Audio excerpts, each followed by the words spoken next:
हज 2023 की गाइडलाइन व ऑनलाइन आवेदन फॉर्म में विलंब होने को लेकर के समाजवादी पार्टी कद्दावर नेता पसमानदा मुस्लिम समाज के नेता अनीस मंसूरी जी ने लिखा है प्रधानमंत्री नरेंद्र मोदी को पत्र। आखिरकार उस पत्र में क्या है, किन मांगों को लेकर के उन्होंने पत्र लिखा है, क्या मुख्य वजह रही सर, हमारे दर्शकों को बताइए। देखिए, हमने प्रधानमंत्री जी को पत्र लिख करके ये अवगत कराने की कोशिश किया कि हर साल की तरह इस बार भी हज पे लोग जा रहे हैं, हज यात्रा करने जा रहे हैं। और जैसा कि हमेशा जो हज कमेटी है, राष्ट्रीय हज कमेटी हमेशा हाजियों के लिए सारी चीज़ें सुविधाएं मुहैया करके और उनको असुविधा ना हो काम करती, लेकिन पिछले साल भी और इस साल भी ये सुनने को मिला कि हमेशा सरकार जो है हाजियों के प्रति लेट लतीफ़ी काम करने का काम करती है। जैसा कि मैं बताता चलूँ कि 2022 तक गाइडलाइन थी, हर बार गाइडलाइन जो बनती है वो 5 साल तक काम करती है। 2022 में वो गाइडलाइन समाप्त हो गई। सरकार को चाहिए था कि 2023 की गाइडलाइन इससे पहले वो तैयारी शुरू कर देती, लेकिन सरकार ने अपनी कोई गाइडलाइन नहीं बनाया। आनन फानन में उन्होंने वक्ती तौर पे एक टेम्परेरी गाइडलाइन बनाया है और उस गाइडलाइन बना करके अभी भी वो गाइडलाइन कार्यालय के अंदर धूल खा रही है।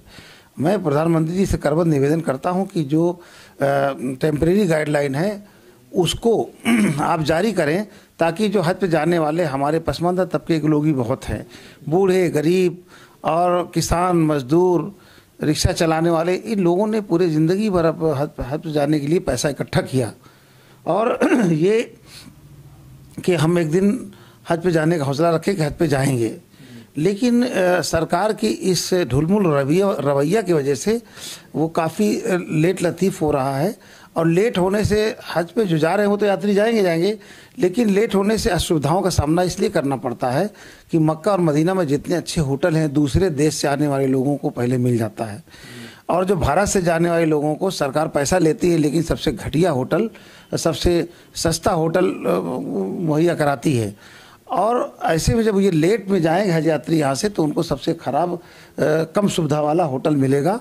और आए दिन सुनने में आया है पिछले बार भी कि उन होटलों में बाथरूम साफ़ नहीं रहता, उसमें गंदा पानी आता है, फर्श गंदी होती है, बिस्तर अच्छे नहीं होते, बेड अच्छा नहीं होता, पुराने होटल होते हैं, और उसके अलावा वो काफ़ी दूरी पे होते हैं। तो हमारे पसमानदा तबके के बूढ़े होते हैं, मुसलमान गरीब होते हैं, कम पढ़े लिखे लोग होते हैं, तो उनको तमाम कठिनाइयों का सामना करना पड़ता है। तो सर ये विलंब जो हज 2023 की गाइडलाइन को हो रहा है, केंद्र सरकार की ओर से हो रहा है कि उत्तर प्रदेश की योगी सरकार? ये केंद्र सरकार जो हज का गाइडलाइन जो पास होता है वो केंद्र सरकार पास करती है। तो इसमें सबसे ज़्यादा अहम रोल स्मृति ईरानी जी का था।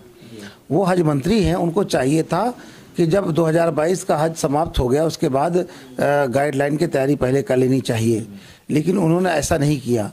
और मुझे ऐसा लगता है अल्पसंख्यकों के लिए उनका रवैया ठीक नहीं है, उनकी सोच अच्छी नहीं। इससे पहले भी उन्होंने इस तरीके से काम किया कि मंत्री बनने के बाद सबसे पहले उन्होंने जो अल्पसंख्यकों को स्कॉलरशिप मिलती थी और वजीफ़ा मिलता था बच्चों को और फ्री कोचिंग मिलती थी, उसके माध्यम से लगभग 13% लोग कामयाब होते थे और आगे बढ़ जाते थे।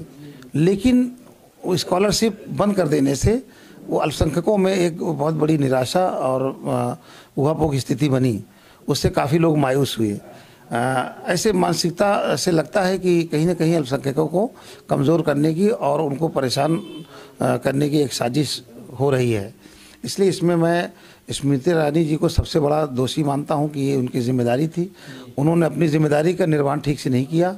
और दूसरे उत्तर प्रदेश हज कमेटी के अध्यक्ष हैं मोहसिन रजा साहब, जो उनको बड़ी जिम्मेदारी निभानी चाहिए थी। जो काम मैं कर रहा हूँ आज प्रेस कॉन्फ्रेंस करके प्रधानमंत्री जी को एक ख़त लिख रहा हूँ, ये काम स्मृति ईरानी जी का और हज उत्तर प्रदेश के और जितने भी राज्यों में सरकारें हैं उनके हज मंत्रियों को चाहिए था कि वो प्रधानमंत्री से एक मुलाकात करके और उनको गाइडलाइन के बारे में मुझसे बात करते। और मुझे पूरी उम्मीद थी कि प्रधानमंत्री जी उनकी बात सुन करके ये जो लेट हो रहा है लेट ना होता। लेकिन मोहसिन रजा जी को मैं कहना चाहूँगा कि जो उनकी जिम्मेदारी है उसका ठीक से निर्वहन न करके और वो मुख्यमंत्री जी के प्रोग्राम में कुर्सी के लिए लड़ाई लड़ रहे हैं, सोफा में बैठने की, मुख्यमंत्री जी के पास बैठने की लड़ाई लड़ रहे हैं। तो मुझे उनसे कहना है कि आप इन सब चीज़ों से परहेज करिए। पहला काम है कि हज यात्रियों को उस पाक मुकद्दस पर भेजने के लिए जो आपके पास सरकार ने जिम्मेदारी दी है, अपनी जिम्मेदारी का निर्वहन करें ताकि हज पे जाने वाले यात्रियों को असुविधा ना हो। जी, बहुत बहुत धन्यवाद। ये थे हमारे साथ में पसमानदा मुस्लिम समाज के राष्ट्रीय अध्यक्ष अनीस मंसूरी जी, जिन्होंने गंभीर आरोप हज मंत्री स्मृति ईरानी पर और मोहसिन रजा पूर्व मंत्री पर लगाया। किस तरह से वह कुर्सी के लिए एक कार्यक्रम में झगड़ते हुए दिखते हैं, वहीं मुस्लिम समाज की समस्याओं के लिए लड़ने वाले सिर्फ एकमात्र नेता जो हैं पसमानदा मुस्लिम समाज के राष्ट्रीय अध्यक्ष अनीस मंसूरी, जिनसे हमने बात किया और जाना कि आखिरकार प्रधानमंत्री नरेंद्र मोदी को जो उन्होंने पत्र लिखा है हज 2023 की गाइडलाइन जल्द से जल्द जारी करने के लिए और किसी भी तरह से यात्रा में किसी प्रकार की समस्या ना होने के चलते। आप देखते रहिए हंगामा टाइम्स न्यूज। सहयोगी आशुतोष के साथ मैं अमित कश्यप इजाजत चाहता हूं। नमस्कार।